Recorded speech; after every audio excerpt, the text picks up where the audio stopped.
দুর্ঘটনা ঘটেছে।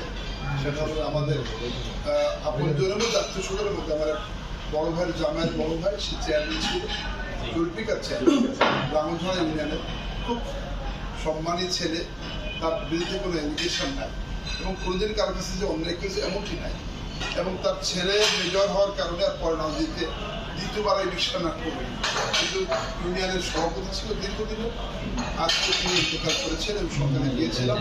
যেহেতু আপনাদের এই প্রোগ্রামটার কারণে আমি যেতে পারিনি, কারণ আমার আত্মীয় বড় আত্মীয় হওয়ার পরেও আমি মনে করেছি এই প্রোগ্রামটা আগে দুইবার আমি মিস করেছি, কথা দিয়েছিলাম আসতে পারিনি। তো স্বাভাবিক কারণে মামুন এবং আপনারা বিলাল একেবারে জেরানি সবাই দাবি করে এই প্রোগ্রাম থাকতে হবে এবং আমাদের আলমগীর। তো স্বাভাবিক কারণে আমরা এই প্রোগ্রামটার আমি আর ওইটার জন্য আমি যাই না এবং গতকাল এসেছি, যেহেতু একদিন পরে যাবো মনে করে আমি আজকে আল্লাহ রব্বুল আলামিন সেই কি বলে কি বলে আমাদের মরুম চেয়ারম্যানের আল্লাহ আত্মার মাগফিরাত কামনা করছি।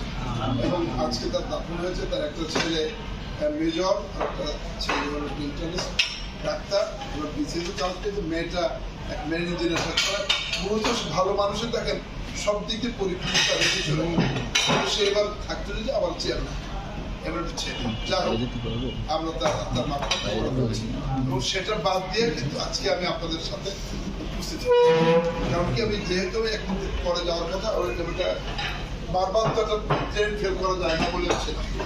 আমি বেশি কথা বলতে চাই না, কিন্তু আপনাদের যে দাবিগুলো শুনলাম, আমি আপনাদের এই গ্রুপের সাথে মনে হয় একটা চমৎকার গ্রুপ, এই গ্রুপের সাথে অঙ্গাঙ্গিভাবে জড়িত, যতদিন থাকবো আপনাদের হয়ে কাজ করব আল্লাহ। এবং আপনারা জানেন যে আমার কাছে সবচেয়ে বড় কৃতজ্ঞ হলো তালা পাটকেলঘাটা। যদি পাটকেলঘাটা আমাদের সবাই কাজ করেছে, যেসব ইউনিয়ন আমার পাশ করার কথা, যদি বারবার এই কথাটা বলা ঠিক না, কিন্তু বিশেষ করে একটি সনাতন ধর্মের মানুষগুলো দল মত নির্বিশেষে যেভাবে নিজেকে উজাড় করে দিয়ে আমাকে ভোট দিয়েছে, আমি যতদিন বাঁচবো তাদের পাশেই থাকবো। এবং আসলে নির্বাচিত পরাজিত হওয়ার কোথাও যায়নি, কিন্তু সেই সম্প্রদায়ের কাছে যাওয়ার পরে যে আবেগটা পেয়েছি, যে অনুভূতি দেখেছি, যে উচ্ছ্বাস দেখেছি, তাদের যে ক্রন্দন দেখেছি, আমাকে আরো রাজনীতি করার জন্য মানসিকভাবে প্রস্তুত থাকতে হবে। কারণ তাদের আবেগ ব্যাপক ছিল এবং তারা আমার কাছে কেউ বলেনি, শুধু বলতেন যে আপনারা চেয়ার দরকার, আপনারা চেয়ারটা দিলে আপনারা নিশ্চিন্তে নির্বিঘ্নে এই জমিনে এই মাটিতে ভালোভাবে থাকতে পারবেন। এই যে কাকুতি মিনতি তারা করতেন, আমাকে জানাতেন বিভিন্ন মেম্বার, বিশেষ করে মঙ্গল বলে একজন আছে কলাগাছি মঙ্গল মেম্বার, তারপর এরকম অনেক মানুষ আমাদের শিব বাবু থেকে আরম্ভ করে দল মধ্যে যে দল করতে 95% সে কারণে তারপরে আমরা মনে করি তারা পাশ করেছি। যদি সুরুলিয়া ভালো হতো, যদি তারা প্রপারে প্রায় 4000 যদি আমাদের নিচু চেয়ারম্যান তার ইউনিয়নটা যদি জিততাম, তাহলে সব মিলে আরো অনেক ভোট পেতাম, কিন্তু সব ইউনিয়ন আমরা জিতেছি। কিন্তু কলারবার মানুষ এবার জান্নাতের টিকিট বিক্রির কথা বলে, এমনকি আমি যেটা দুই একটা কথা না বললে এমন কিছুটা কষ্ট পাই। আমি ধরেন অনেক মানুষ আমার বাসায় কাজ করতো, তার মধ্যে 2 জন মহিলা তাদেরকে কনভিন্স করেছে তোমাদের হলে পাঠাবো। একজনের মেয়ে আমার খালেদা জিয়া কলেজের পিওন এবং কাজ করে, তার মেয়েও আমাদের বাসায় কাজ করতে দিলে হয় খালেদা জিয়া কলেজে। আরেকজন হলো সেও পরিচিত, তার একটা তার ছেলেকে আমি চাকরি দিয়েছিলাম। কিন্তু দেখা গেল তাদেরকে এমন বিভ্রান্ত পর্যায়ে গিয়েছিল, যেহেতু সাংগঠনিকভাবে ওরা জামাত বলবৎ শক্তিশালী, এটা অস্বীকার করার জায়গা নেই। এবং আমি আমার জায়গাটা থেকে আমাদের যে সমস্ত ব্যক্তিবর্গ ছিল তাদের এই 1.5 বছর আমাকে মানসিকভাবে বিধ্বস্ত করেছে। এখন এই মানসিকতা সে মিশতেও পারে না। যে সকল চেয়ারম্যানরা ছিলেন তাদেরও সদিচ্ছা যে পাশ করতে হবে এমনটি না, সুযোগ পেয়েছে কাজে লাগে এই উচ্চাকাঙ্ক্ষী ব্যক্তিদের কারণে করে।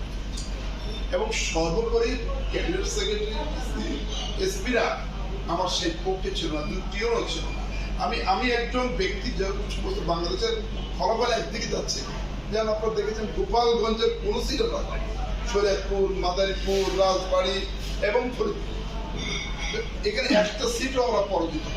এখন সেক্ষেত্রে আমাদের এলাকার মানুষগুলো কিছুটা পিছুটান আছে এবং অল্প শিক্ষিত মানুষগুলা এই কনভিন্স করে তারা এইটাকে নিয়ে যায় এবং ভোট কেন্দ্রে অনেক ভোট কেন্দ্রে, বিশেষ করে লালপুর ও ও ও যে সেন্টার দায়িত্ব দিয়েছিল, আমি দায়িত্ব দিয়েছিলাম, ও ভোট দেখে 300 ভোট ওদের গ্রামে ধানের শীষ এইরকম 5 জায়গায় পেয়েছে। আমার মনে হয় যে অনেক ক্ষেত্রে এইগুলো আমরা প্রত্যেকটা স্টেপ যে মোকাবেলা করার লোকগুলোই পাই, তারপরে তারা মানুষ শুনেছে। এই জন্য আমি কৃতজ্ঞ, আজীবন কৃতজ্ঞ। এবং সে কারণে আমি বলতে চাই যে পার্টিকুলার থানার কথা আপনার অভিযোগের কথা বলেছেন, আমি মনে প্রাণে চাইছিলাম, তবে যেটা বিশ্বাস করি যে এমপি হতাম আরো বড় পর্যায়ে যেতাম, কারণ তার প্রত্যাশা এরকম ছিল। সে প্রত্যাশায় পাইলে বলারও তো মুখ থাকে, কারণ আমি কিভাবে তাকে কোনভাবে বলবো যে তার ধারণা ছিল খুলনা বিভাগের 5টা সিট আছে তাতে হবে না। যত সার্ভে হয়েছে, যত জরিপ হয়েছে, সব কিছু হয়েছে, কিন্তু ভোটের 3 দিন আগে সব এনে দেবে। প্রশাসনিক যে চাপ, এটা আমরা সামাল দিতে পারি, এবং এখন সেই প্রশাসনটিও চেঞ্জ হয়েছে, কিন্তু সেদিনে তাদের চেহারা ছিল অন্যরকম। তো আজকে আমি তার বিস্তার যাবো না, ভোট নিয়ে যাবো না, কিছু কিছু কাজ আমরা শুরু করেছি। ইতিমধ্যে রাস্তাঘাটগুলো কিন্তু আমি, যেমন আপনাদের বাড়ি মোহনদির যে রাস্তা, আমি সেই আমলে যা করেছিলাম, ঐতিহাসিক রাস্তাগুলো সব আমার সময় করা, কিন্তু আমি কিন্তু আমার যে এক্সচেঞ্জ ছিল একটা প্রকল্পের মাধ্যমে আমরা বিভিন্ন কাজগুলো ইতিমধ্যে শুরু করেছি। যেমন মোহনদির রাস্তা আমি শুরু করে আমি যাইনি, আমাদের বর্তমান মাননীয় এমপি সাহেব উদ্বোধন করেছেন, কিন্তু কন্ট্রাক্টর নিরাপদ মনে করেনি, সেটা বাতিল করে আবার নতুন টেন্ডারের পর আমি সেখানে গিয়ে কাজ শুরু করে কাজটা হয়ে গেছে। হয়েছে কি, কাজের করার যে স্পিরিট, করে নেওয়ার যে স্পিরিট, তার মধ্যে আচরণ, এবং সেখানে কন্ট্রাক্টররা বিশ্বাস করতে পারে না যে ইনি আসলে কাজটা দ্রুত করা যাবে, গ্রামে হেল্প পাওয়া যাবে, কিন্তু ওনাদের